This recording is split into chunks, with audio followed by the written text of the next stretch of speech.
My name is Hunter Sterling, I am 29 years old, and according to my sister Vanessa, my face is currently ruining the aesthetic of her 24th birthday post. The air in our family's $1.2 million estate in the gated enclave of Stonehaven, Connecticut, was thick with the scent of blooming jasmine and the expensive, ozone-heavy aroma of the state-of-the-art cooling system humming in the background. Vanessa's fingers, tipped with $140 custom acrylic nails in a shade of iridescent pearl, dug into the scar tissue on my left forearm with a clinical sort of cruelty as she shoved me toward the edge of the travertine stone patio. She didn't care that I had spent 48 months in active combat zones as a staff sergeant with the 75th Ranger Regiment, or that my pulse still spiked at the sound of the vintage champagne bottles being popped by the waitstaff. All she cared about was the frame of her iPhone 15 Pro Max and the meticulously curated life she presented to her 300,000 followers. I stood there wearing a charcoal gray tailored suit that felt like a cage compared to the Cry Precision combat pants I had lived in for years,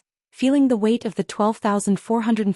reenlistment bonus I had just drained to pay for the catering of this very event. The spread on the tables was a masterpiece of excess, featuring Wagyu beef sliders topped with aged Gruyere, hand-rolled sushi from a chef we flew in from Manhattan for $3,000, and a 4-tier cake that cost more than my first truck. Despite being the one who signed the checks, I was treated like an uninvited ghost haunting the periphery of my own family's success. My father, a high-stakes corporate litigator who viewed my military service as a bizarre 5-year sabbatical from real life, sat at the head of the outdoor mahogany table, swirling a glass of 1942 Don Julio that I had also purchased as a gift.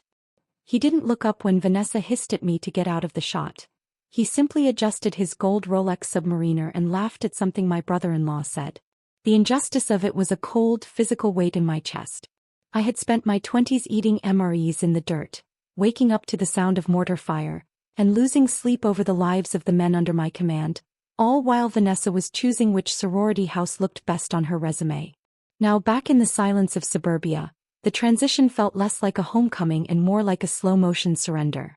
I looked down at my hands, which were steady despite the simmering rage, and noticed a smudge of dirt on my polished Oxford shoes, likely from the manicured lawn that costs $800 a month to maintain. It was 5:42 in the evening, the golden hour light hitting the infinity pool with a blinding glare, and as I stood there being edited out of the family history in real time, I realized that the battlefield was significantly more honest than this patio. Every laugh from the guests felt like a targeted strike, and every flash of Vanessa's camera was a reminder that in this world of high-definition perfection and zero-interest social capital, there was no room for a man who carried the grit of the real world under his fingernails. I was the benefactor of a celebration that I was forbidden from joining, a silent partner in a life that viewed my sacrifices as nothing more than a footnote to be skipped over during dinner conversation. But I am getting ahead of myself because at that moment, as the wind shifted and carried the smell of the high-end charcoal from the grill, I didn't walk away. I stood my ground on that expensive stone,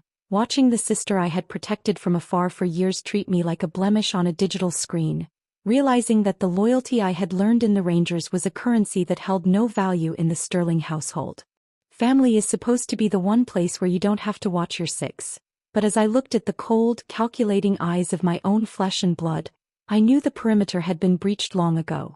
For years I had been nothing more than the family's silent ATM and a source of personal laborer, a role I stepped into with a sense of duty that they exploited with the precision of a surgeon. While my sister Vanessa moved through her days on a $4,500 monthly allowance provided by my parents, an amount that covered her Pilates memberships at Equinox and her frequent trips to high-end boutiques on Greenwich Avenue, I was the one working overtime and taking hazardous duty pay just to keep the family's fragile facade from cracking. I remember sitting in a humid tent in a transition camp, staring at a bank statement on a cracked laptop screen, realizing that I had just wired $18,900 to clear my brother Brandon's spiraling credit card debt because he had decided that a failing crypto venture was worth leveraging his entire future against. They didn't see my military service as a sacrifice or a noble calling, but rather as a steady, reliable paycheck they could tap into whenever their refined lifestyle exceeded the actual numbers in their bank balances. It wasn't just the money, though that was a constant drain. It was the physical toll they expected me to take as if my body hadn't already been battered by the rigors of the 75th Ranger Regiment. 2 summers ago, while I was supposed to be on a rare 2-week leave meant for recovery, I spent 10 days on the roof of my parents' sprawling Georgian-style home under a blistering 95-degree sun. I handled the entire project myself, hauling bundles of architectural shingles that cost me $6,400 in raw materials from the local Home Depot, while my father watched from the air-conditioned comfort of his study, occasionally coming out to ask if I could finish faster so the noise wouldn't interrupt his conference calls. My hands, calloused from gripping the cold steel of a .48 Malawian Quach's machine gun and the rough edges of granite in distant mountain ranges, were now slick with sweat and tar as I hammered away, saving them at least $15,000 in professional labor costs that they surely would have spent on another useless country club membership. They treated my technical skills and my financial stability like a utility, something that should always be running in the background but never acknowledged with a simple thank you. Every time a pipe burst or a car engine stuttered, the call didn't go to a professional. It came to me, the son they whispered about, with a mix of embarrassment and utility. They would introduce me to their friends as the one in the military with a tone that suggested I was a troubled youth who had finally found discipline, conveniently forgetting that my combat pay was currently keeping the lights on in their 5-bedroom estate. Now, as I stood on the patio watching Vanessa pout over the lighting for her birthday photo, the sheer weight of their entitlement felt more suffocating than any rucksack I had ever carried through a swamp. I realized that to them I wasn't a hero or even a brother. I was a safety net made of meat and currency, a resource to be harvested until there was nothing left but the husk of a man who had forgotten how to say no to his own blood. The contrast was staggering, seeing the $300 an ounce Wagyu beef on the plates and knowing that my mother had called me 3 months ago crying about a late property tax bill of $8,000, which I, of course, paid without a second thought. But I'm getting ahead of myself because the true cost of their refined life wasn't measured in dollars, but in the slow, agonizing erosion of my own dignity. I was the ghost in the machine of their luxury, the grunt who paved the way for their elegance with my own sweat and the literal blood I had spilled in places they couldn't even find on a map. Standing there in my charcoal suit, watching the sunset hit the custom-built mahogany deck I had helped seal and stain, I felt the first real cracks in my resolve, realizing that family isn't supposed to be a one-way transaction where you are the only one losing capital.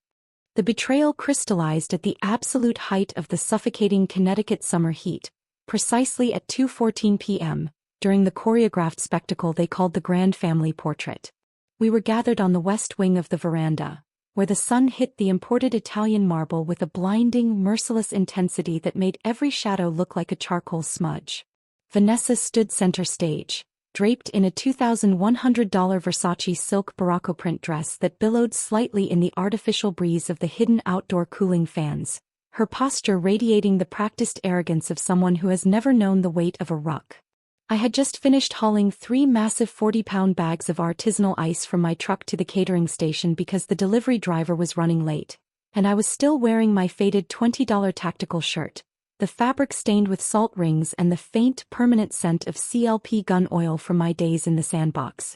As the professional photographer whom my mother had hired for a staggering $400 an hour, began adjusting his Leica tripod, Vanessa turned her head with a slow serpentine grace and looked at me as if I were a pile of trash left out on the curb. She hissed that my presence in the frame was an insult to her Instagram feed, claiming my rugged utilitarian appearance was ruining the high-fashion editorial vibe she had spent months planning for this specific afternoon. I looked to my mother, hoping for a shred of maternal instinct or even basic human decency, but she simply sat there in her wrought iron chair, clutching a crystal flute of $85 Veuve Clicquot yellow label as if it were a holy relic. She didn't even raise her eyes from the bubbles rising in her glass, her silence serving as a cold, sharp blade that severed whatever remained of our connection. My father was even worse, as he didn't even pause his conversation about his latest offshore investment. He simply reached up with a manicured hand to adjust his $450 polarized Ray-Ban aviators and gave a curt, dismissive nod of agreement toward Vanessa.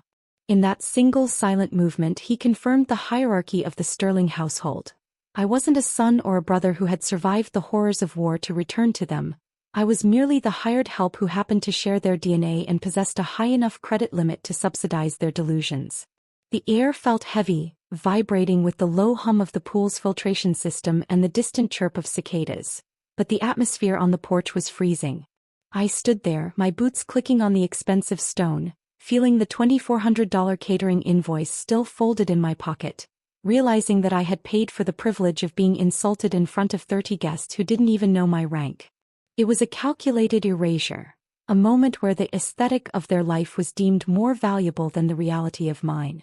I watched Vanessa adjust her silk skirt, her eyes tracking the photographer's lens with a predatory focus, and I realized that my family viewed my scars and my service as a blemish on their polished surface. But I am getting ahead of myself because while they were busy curating a lie for a few thousand likes on a screen, the reality of my bank account and the legal titles to the very property they stood on were beginning to weigh heavy in my mind. I was the one who had spent my deployment savings to keep this estate from the brink of foreclosure 3 years ago, yet here I was, being told I wasn't aesthetic enough to stand in the sun I had paid for. The injustice of it didn't just burn. It cauterized, leaving me with a cold, tactical clarity that I hadn't felt since I was clearing rooms in Kandahar. Family is supposed to be your extraction team, the ones who pull you out of the fire when the world goes dark. But as the camera shutter clicked, capturing a perfect family that didn't include me, I realized I was deep behind enemy lines in my own childhood home. I did not argue because in the military you learn that some battles are won by simply withdrawing your support from a failing position. So I turned my back on the shimmering mirage of the veranda and walked with a steady, measured pace across the crushed white gravel driveway that cost $4,000 to refresh last spring. I climbed into the cabin of my agate black 2022 Ford F-150 Lariat, the door shutting with a heavy, pressurized thud that instantly muffled the shallow laughter and the clinking of crystal flutes coming from the patio. I sat in the heated leather seat, the interior smelling of worn cedar and the faint metallic tang of the tools I kept in the back, and I gripped the steering wheel while staring through the tinted windshield at the tableau of my family for exactly 6 minutes as the digital clock on the dashboard flicked from 2:16 to 2:22 p.m. Reaching into the center console, I grabbed a crumpled linen napkin I had swiped from the catering spread, a high thread count piece of fabric that likely cost more than the breakfast I'd eaten that morning, and pulled a black matte Fisher Space pen from my pocket to write down 3 definitive numbers that acted as the autopsy of my relationship with the Sterlings.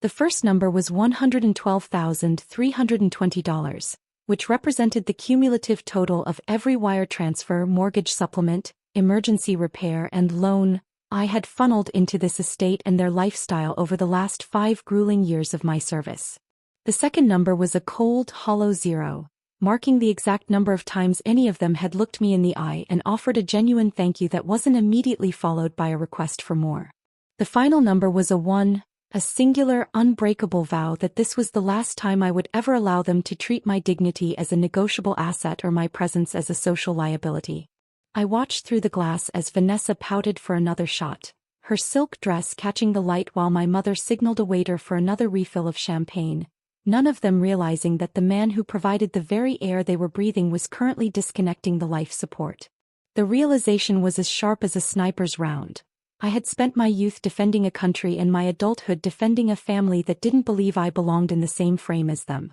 I looked at the 3 numbers on the napkin and felt a strange, icy calm wash over me, the kind of stillness that comes right before a tactical breach when you know exactly what needs to be done. It was time to stop being a ghost haunting the hallways of my own life, a silent benefactor whose only value was the thickness of his wallet and the strength of his back. I put the truck into gear, the 3.5-liter power boost engine purring with a quiet, restrained lethality, and as the backup camera showed the stone pillars of the gate I had paid to automate, I knew I was leaving more than just a party. I was leaving the version of Hunter Sterling that begged for a seat at a table he had built with his own hands. But I am getting ahead of myself because the exit was only the beginning of the accounting process, and they were about to find out that when you remove the foundation, the entire aesthetic of the house tends to come crashing down. Family is a bond of mutual blood and respect, but when the respect is bled dry, the blood alone isn't enough to keep the structure standing. I pulled away from the curb,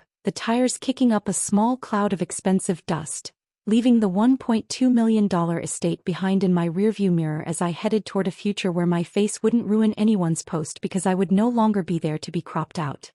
I drove straight to the glass-fronted offices of Miller & Associates located on the top floor of the Hartford Financial Plaza, where the air in the 14th floor conference rooms smelled of expensive mahogany, leather-bound law books, and the bitter, lingering scent of old espresso from a $3,000 Jura machine in the corner. I sat across from my attorney, David Miller, a man who charges $450 per hour to dissect lives with surgical precision, and I felt the hum of the city below us through the soles of my boots while the low afternoon sun sliced through the floor-to-ceiling windows. I reached into my bag and pulled out a heavy manila folder, sliding it across the polished surface of the table like a loaded weapon. Inside were 142 pages of meticulously organized bank statements, notarized loan agreements that my father had signed under the guise of temporary family help, and the original titles to the 3 vehicles currently sitting in the Sterling driveway. There was the title for Vanessa's pearl white 2023 BMW 4 Series convertible, the title for Brandon's silver Audi Q7, and the registration for the very Mercedes-Benz S-Class my father used to drive to his country club, all of which were legally registered in my name because their credit scores had been too decimated by their own vanity to secure their own financing. David adjusted his gold-rimmed spectacles and began flipping through the pages, his pen scratching notes that sounded like a death knell for the Sterling lifestyle as he tallied up the hundreds of thousands of dollars I had funneled into a bottomless pit of familial entitlement. I told him I wanted a total liquidation of all assets tied to my Social Security number, a complete and immediate cessation of all utility payments I was covering for the estate, and a formal repossession order for every vehicle they were currently operating. The technical reality of their lives was that they were living in a house of cards I had personally reinforced with steel beams and my own sweat, and I was done being the foundation they stepped on to reach for their phones. I watched David's eyes widen slightly as he saw the sheer volume of the transfers, the $8,000 property tax payment from March, the $4,000 landscaping bill from April, and the recurring $600 monthly insurance premiums for cars they treated like toys. I didn't feel a flicker of guilt because as I looked at the numbers, I realized I had been paying for my own exclusion for over half a decade, effectively financing the very luxury that allowed them to look down their noses at me. We spent the next hour drafting the notices that would be served by a private courier the following morning, ensuring that every legal loophole was closed and every financial tether was severed with the cold efficiency of a tactical extraction. David looked up from the final document, his expression one of professional curiosity, and asked if I was sure I wanted to go through with such a scorched earth policy against my own blood, but I simply stared back with the eyes of a man who had seen much worse things than a family losing their lease. I told him that family is a contract of mutual respect, and since they had breached every clause of that agreement the moment they decided my face was a blemish on their aesthetic, I was simply enforcing the penalty. I walked out of that office into the cooling evening air of Hartford, feeling lighter than I had since the day I stepped off the transport plane at Benning, knowing that by this time tomorrow the grand family portrait would be missing a lot more than just my face. But I am getting ahead of myself because the true cost of their arrogance wasn't just going to be measured in repossessed cars or darkened hallways. It was going to be the sudden violent realization that the man they called a stain was actually the only thing keeping them from the gutter. I got back into my truck, the engine turning over with a roar that felt like a final goodbye to the ghost I used to be, and I drove toward the horizon, leaving the mahogany and the espresso behind for the cold, hard clarity of my own future. Exactly 14 days after the incident on the veranda, Vanessa decided to host what she titled a victory brunch to commemorate her reaching the 500,000 follower milestone on Instagram, a celebration of digital vanity staged amidst the physical ruins of a financial foundation she didn't realize was already gone. The air around the Sterling estate was thick with the smell of $3,200 worth of imported Mediterranean seafood, including platters of chilled Austro-Regal oysters and poached blue lobster tails, while the mournful yet elegant notes of a live cellist, hired for $600 for the afternoon, drifted across the manicured lawn. There were 52 guests dressed in shades of linen and silk, sipping mimosas made with fresh squeezed Valencia oranges and more of that $85 champagne, all of them blissfully unaware that the very ground they stood on was legally shifting beneath their feet. I arrived at 11:45 a.m. sharp, pulling my black 2022 Ford F-150 into the center of the circular driveway and blocking in a row of luxury vehicles with a deliberate, tactical lack of concern for the local parking etiquette. I stepped out of the truck wearing a charcoal gray three-piece suit tailored by a master in Manhattan that had cost me $4,800, a sharp contrast to the faded tactical gear they were used to seeing me in, and the weight of the fabric felt like armor as I adjusted my tie. I wasn't carrying a gift wrapped in ribbons or a bottle of wine to contribute to their excess. Instead, I gripped a professional black leather portfolio that contained a stack of legal notices, repossession orders, and a formal eviction commencement that David Miller had finalized only 48 hours prior.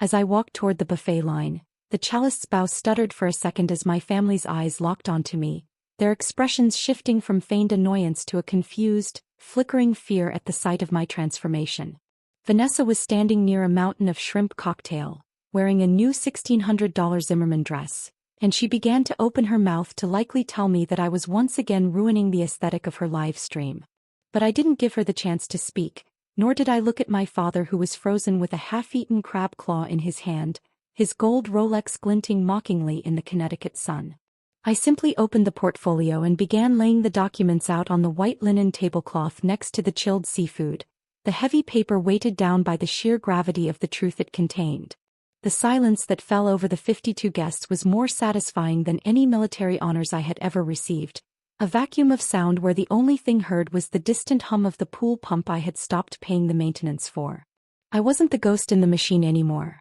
I was the one dismantling the machine piece by piece in front of everyone they were trying so hard to impress. My mother's hand trembled, her glass of Veuve Clicquot tilting dangerously as she realized that the man standing before them wasn't the family's silent ATM, but the landlord who had finally come to collect a debt that could never be paid in cash. I looked at the 3 numbers I had written on that napkin 2 weeks ago and realized that this was the moment where the 0, the number of times they thanked me, finally met the 1, the number of times I would let them disrespect me. But I am getting ahead of myself, because the real show wasn't the paperwork on the table, it was the sound of the 3 flatbed tow trucks I had scheduled to arrive at noon, currently turning into the gated entrance of Stonehaven. Family is the anchor that holds you in a storm, but when the anchor starts dragging you to the bottom of the ocean, you have to be brave enough to cut the line and watch the ship drift away. Standing there in the heat of midday, surrounded by the scent of expensive saltwater fish and the terror of my own kin, I felt a peace so profound it was almost holy, knowing that the aesthetic was finally irrevocably broken. I did not wait for a toast or a formal invitation to speak, because I had spent enough years waiting for a seat that I had already paid for. So I stepped in front of the main mahogany table and picked up a heavy sterling silver spoon, tapping it once against the rim of a $120 Waterford crystal glass with a sharp, crystalline ring that cut through the superficial chatter like a combat knife through silk. The laughter of the 52 guests died instantly, replaced by a vacuum of confused silence as I stood there in my $4,800 charcoal suit, looking not like the brother they had shoved out of a photograph, but like the commander of an operation they had failed to scout. I did not scream or let my voice waver with the heat of the afternoon. Instead, I spoke with the cold, rhythmic precision of a pre-deployment briefing, my eyes scanning the room as if I were identifying targets in a high-interest sector. I reached into my leather portfolio and pulled out the first document, a notarized demand for repayment totaling $18,900, and I slid it across the white linen tablecloth toward Vanessa, whose hand was still frozen near a platter of imported Österreichl oysters. I watched her eyes dart across the bold black ink of the legal header as I calmly explained to the gathered crowd of socialites and influencers that their host's lavish lifestyle was currently being subsidized by a man she had called a ruinous blemish on her aesthetic only 2 weeks prior. Then I turned my attention to my father, who sat at the head of the table with a look of mounting horror that his $450 Ray-Bans could no longer mask. I handed him the final blow, a formal 30-day notice to vacate the property, accompanied by the deed transfer papers showing that I had secretly purchased the $1.2 million estate from the bank 3 months ago when his mounting mortgage arrears had triggered a quiet, private foreclosure. The sound of a silver appetizer fork hitting a fine bone china porcelain plate was the only noise in the room, a sharp, clattering punctuation mark to the revelation that the patriarch of the Sterling family was now technically my tenant. I watched the blood drain from his face, leaving it the color of the expensive white lilies decorating the tables, as he realized that the troubled son he had used as a financial safety net now owned the very roof over his head and the bed he slept in. My mother gasped, her hand flying to her throat as she looked at the legal notices I was distributing as if they were live grenades, but I felt no flicker of the old guilt, only the immense, staggering weight of justice being served at market value. I leaned in close enough to my father to smell the expensive scotch on his breath and whispered that since he didn't want my face in his family's picture, he could spend the next 30 days finding a new backdrop for his delusions. The guests began to shift uncomfortably, some reaching for their designer handbags and looking for the nearest exit as the reality of the Sterling bankruptcy began to permeate the air like the smell of rotting seafood in the summer sun. I stood tall, the sun reflecting off my polished Oxford shoes, knowing that the aesthetic of their lives was not just ruined, but entirely dismantled by the truth of who actually held the capital. Family is a bond of mutual support, but when you treat your foundation like dirt for long enough, you shouldn't be surprised when the house decides it no longer wants to hold you up. As I turned to leave the silent, horrified brunch, I knew that for the first time in 29 years, I wasn't the ghost in the room. I was the only person there who actually owned the ground he was standing on. Vanessa's face underwent a sickening transformation, turning a hollow shade of gray that perfectly matched the $600 custom Tom Ford eyeshadow she had applied so carefully that morning, her eyes darting between the legal documents and the silent, judging faces of her 500,000 follower-adjacent friends. My father attempted to muster his usual courtroom bluster, his chest puffing out beneath a tailored linen shirt as he began to bark about family loyalty and the sanctity of his name, but I simply reached down and flipped the heavy bond paper to page 12 of the forensic audit I had commissioned for $3,500. I pointed with a steady, unhurried finger to the highlighted line items showing exactly how he had misappropriated the $45,000 I had sent home as renovation funds while I was taking fire in the Helmand province, revealing that the money meant for the structural integrity of the house had actually been diverted to pay for his country club arrears and a vintage wine collection he couldn't afford. The air on the veranda seemed to thin as the guests realized they were witnessing the public autopsy of a dynasty built on the back of a soldier they had ignored all afternoon,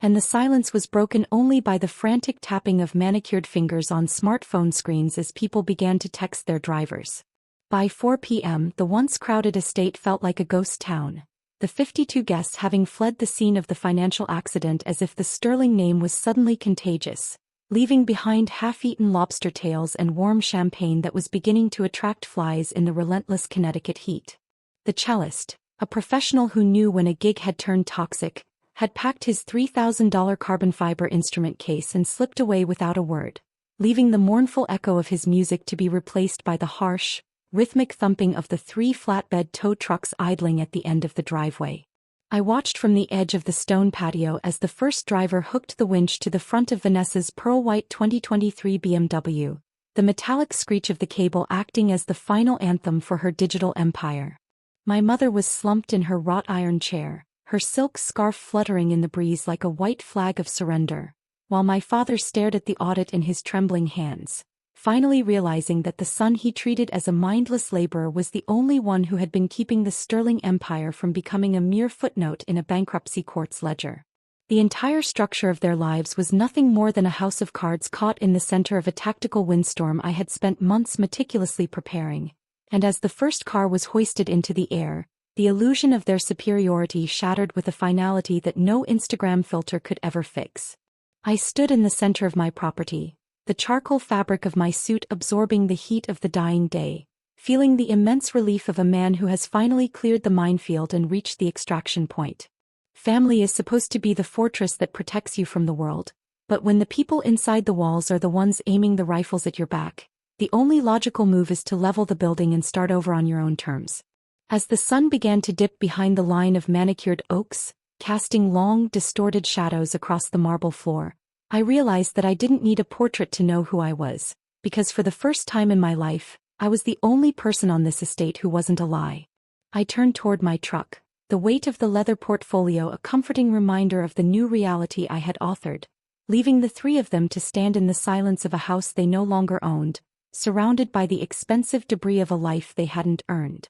I changed my phone number that very night, sitting in the quiet cabin of my truck as the glow of the dashboard illuminated the final severance of a decade of digital leash, ensuring there would be no more sudden $200 emergency transfers for Vanessa's spontaneous brunch tabs and no more frantic 3 a.m. calls to bail Brandon out of a DUI at the Hartford County Sheriff's Office. I walked away from the sprawling, parasitic luxury of the Sterling estate and signed the lease on a 1,200-square-foot industrial loft in the heart of the city, a space defined by exposed century-old red brick, polished concrete floors that echoed with the steady rhythm of my own footsteps, and massive steel-framed windows that looked out over a skyline that didn't owe me anything. In this new sanctuary, Every piece of furniture was a deliberate choice I had made for myself, from the heavy cognac leather sofa that smelled of expensive hide to the reclaimed oak dining table that I had assembled with my own steady hands, creating an environment where the only aesthetic that mattered was my own peace of mind.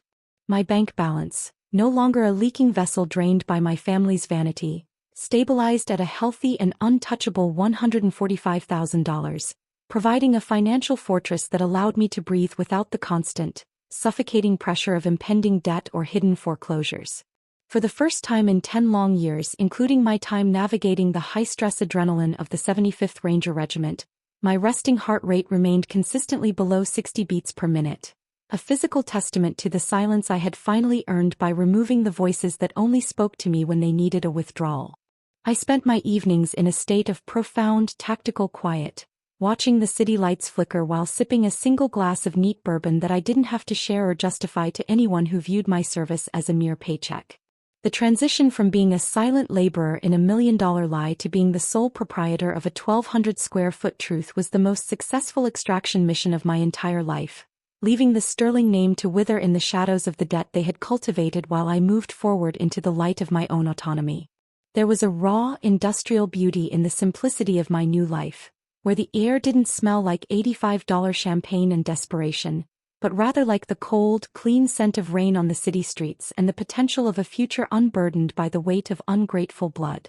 I realized as I sat in the stillness of my loft that I had spent my entire adult life trying to buy a sense of belonging from people who viewed me as a commodity, only to find that true belonging was something I had to build for myself within the four walls of a space they could never enter. Family is often described as a circle, but for me it had been a cage, and the moment I turned the key in the lock of my new front door, I understood that the only person I had ever truly needed to rescue was myself. Standing there in the center of my own world, surrounded by the honest textures of brick and steel, I knew that the portrait of my life was finally complete, and for once the person in the center of the frame was exactly where he was supposed to be.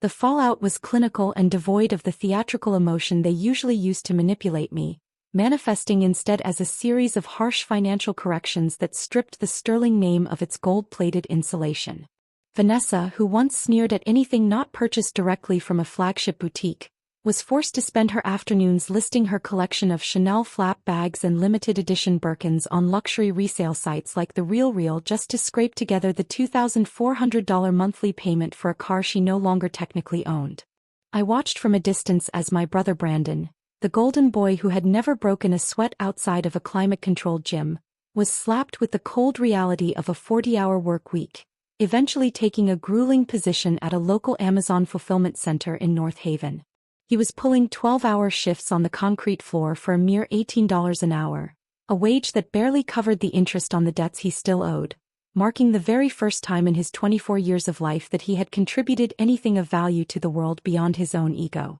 The digital barrage began almost immediately as the reality of their situation set in, with 14 desperate emails hitting my server in the first week alone, each one filled with hollow platters of family loyalty and tearful reminders of a childhood I had spent protecting them from the shadows. My executive assistant, a sharp professional I hired to manage my growing real estate portfolio, had standing orders to move any communication containing the sterling name directly to the spam folder, ensuring that their begging never even flickered across my high-resolution monitors. I had spent my entire adult life as their shock absorber, catching every financial blow and every personal failure they threw my way, but the moment I stepped out of the frame, the laws of gravity finally applied to them with a crushing force. It was a strange, silent satisfaction to know that while I was drinking a cold brew coffee in my quiet, sun-drenched loft, Brandon was learning the exact weight of a shipping crate and Vanessa was discovering the depreciated value of a leather handbag. They had viewed me as a utility,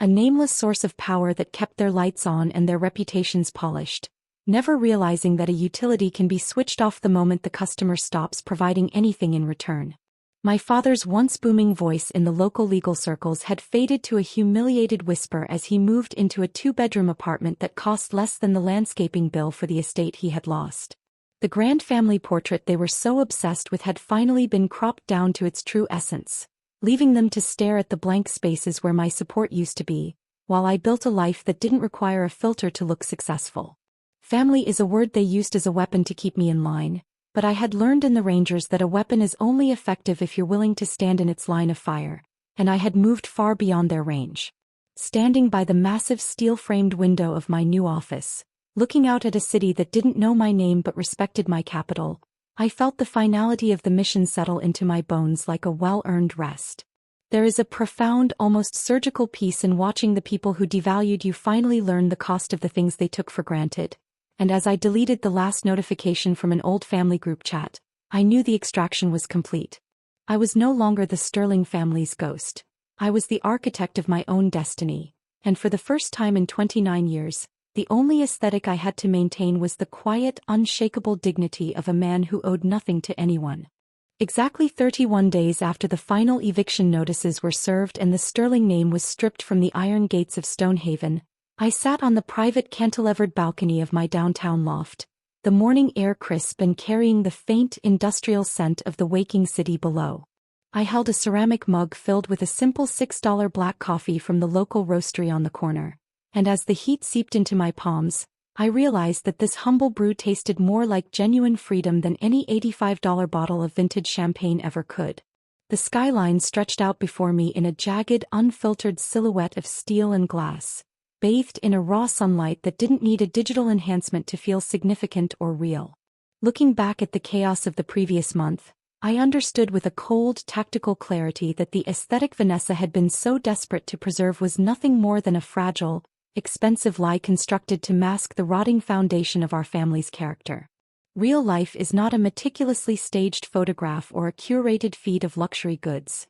It is the grueling, quiet strength required to stand up from a table where respect is no longer being served and walk away into the unknown. I thought about the thousands of dollars I had poured into their delusions, the $12,450 bonus I'd wasted on a single afternoon of their vanity, and the 48 months of my life I had spent in combat zones just to come home and be treated like a blemish on a social media post. They had looked at a staff sergeant of the 75th Ranger Regiment and seen only a nameless resource, a human ATM with a high tolerance for pain and a bottomless bank account, never once considering the man behind the uniform. But as I watched a red-tailed hawk circle above the skyscrapers, I felt a profound sense of closure, knowing that the extraction from my old life was complete and that I had finally reclaimed the equity of my own soul. The silence of my balcony was a luxury that no amount of sterling money could ever buy, a peace that came from the knowledge that I no longer had to subsidize the arrogance of people who didn't even know the color of my eyes without looking through a camera lens. Family is supposed to be the one place where you are seen in high definition, with all your scars and imperfections celebrated. But when that family chooses a filter over the truth, they forfeit the right to your loyalty. I took another slow sip of my coffee, the caffeine sharpening my focus on the day ahead, and I realized that I had finally achieved the ultimate objective. A life where the only person I had to answer to was the man reflecting back in the glass of my balcony door. The Sterling estate might have had a $1.2 million price tag, but the quiet dignity of my 1,200 square foot loft was absolutely priceless because it was built on a foundation of my own making. As the city hummed with the energy of millions of people living their own unfiltered truths, I let go of the anger and the resentment, leaving them behind in the shadows of the gated community I had outgrown. I was Hunter Sterling, I was 29 years old, and for the first time in my existence I wasn't ruined, I was finally, irrevocably whole. My heart rate stayed steady at 58 beats per minute as I set the mug down on the metal table. The sound of porcelain on steel, a final ringing note of a war that had finally ended in a hard-won peace.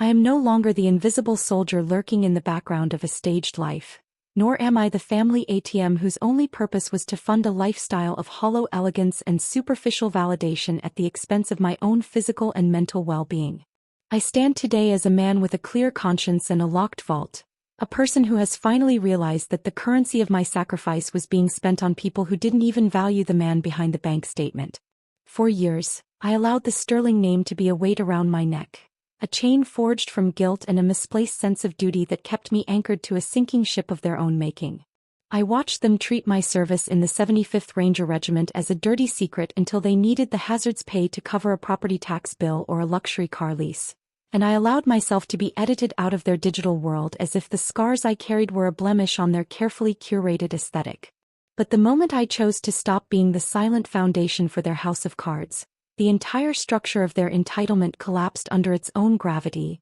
leaving me standing in the sun while they retreated into the shadows of their own poor decisions. I have learned through the cold, hard reality of forensic audits and legal evictions that being the black sheep often just means you are the only one in the room willing to hold the truth with both hands, even when it burns. There is a profound, almost holy quiet that comes when you finally stop answering the 3 a.m. calls for bail money and the frantic texts for emergency transfers, replaced instead by the steady hum of a life built on your own terms. My 1,200 square foot loft is filled with the scent of expensive cedar and the silence of a man who owes no one an explanation for his existence. A stark contrast to the $1.2 million estate that was nothing more than a theater for Vanessa's vanity. I have traded the $85 champagne and the $18,000 credit card debts for a $6 cup of coffee and a bank balance of $145,000 that belongs solely to the man who earned it. The strength to walk away from a toxic legacy is a tactical victory that no medal can ever truly represent. A mission where the objective is not to capture a hill but to reclaim your own soul from the people who viewed you as a mere resource to be harvested. I look at the city skyline from my balcony and I see a world that is messy, unfiltered, and honest. A world where my face doesn't ruin the aesthetic because the only person I am trying to impress is the one I see in the mirror every morning. Family is not defined by the blood you share but by the respect you cultivate. And when that respect is absent, the blood is just a biological technicality that carries no weight in the courtroom of my life. I am the architect of my own peace now, a former staff sergeant who has survived the battlefield of war only to finally win the war within his own household. The Sterling Empire is a memory fading in my rearview mirror, a collection of filtered lies and repossessed luxury that no longer has the power to spike my heart rate or drain my resolve. Standing here in the cool evening air, I am finally free of the obligation to be the hero of their story, because I have finally become the protagonist of my own. Family isn't who stays when the money is flowing. Family is who respects the man you became while you were earning it, and since they failed that basic test, I have left them to find a new benefactor in a world that doesn't accept excuses as legal tender. I am Hunter Sterling and I am finally, irrevocably at rest.